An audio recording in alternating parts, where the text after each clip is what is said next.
in lithium and cobalt in Australia. Because oil is all very good, but 10 years from now... Well, it did come up, but to be honest, this has been in our conversation for quite some time. Those 5 proposals are with the Indian side. I understand some commercial negotiations are going on. That's a very good thing. And also uranium, you would imagine. That's true. Now, Australia, apart from Chile, Argentina and Bolivia, has very large quantities of lithium. Did this issue come up in the discussions? Because oil is all very good, but 10 years from now, we'll be looking at lithium. Well, it did come up, but to be honest, this has been in our conversation for quite some time. Australia's Critical Minerals Office has had a partnership with the Cargill organisation, which is under the Ministry of Mines here in India, and that has developed 5 specific projects in lithium and cobalt in Australia that Indian investors can look at in order to invest and get offtake. Those 5 proposals are with the Indian side. I understand some commercial negotiations are going on. That's a very good thing. But if there are more things that Australia and India can do together on critical minerals, and perhaps even beyond that to rare earths, Australia is very interested in that conversation with India. And also uranium, you would imagine. That's true. We have a safeguards agreement on uranium, which was put in place 10 years ago. There are ongoing negotiations to see if we might be able to take that to the next step. That's very much with the negotiators.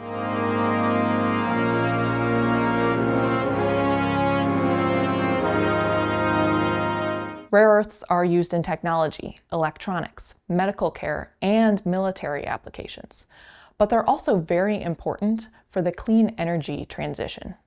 Electric vehicles, solar photovoltaic panels, and more use rare earths for key parts such as batteries and magnets. So who has a dominant position in rare earths? Well, China accounts for about 61% of rare earths production and 92% of processing, a near monopoly, the International Energy Agency estimates. Now, China has made it extremely difficult for the US to get access to its swath of rare earths minerals this year through suspending shipments and restrictions on exports, actions which have really escalated the trade war with President Donald Trump. And why are they called rare? Well, rare earths aren't actually that rare, but they're often found in low concentrations that make them difficult and very expensive to pull from the earth.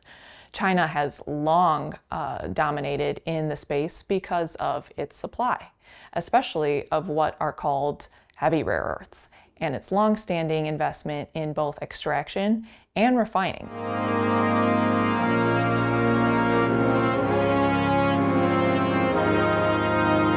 Now the Australians, regardless of how they perform against Indian teams, are very good with sports medicine. Now at this point, we have the Indian cricket captain, Shubman Gill, who is not well, and primarily because of injuries, he's not playing. Can Australia and India deal more closely with sports medicine so that your sportsmen and our sportsmen are in better shape in the future? Shubman Gill is the best example of this. Well, look, cricket between Australia and India is a binding concern. It's also a great rivalry, and the fact that you have won the last 2 series, both in the men's and women's, congratulations in India, but I can assure you we'll be back. But when it comes to sports business and sports science, yes, there's a lot of things that we can do, and that's why I'm delighted to be here today at the Ficky Turf Sports Conference and for Australia to be the key partner country. But what you say is right. In fields like sports medicine and sports science, there's a lot more we can do.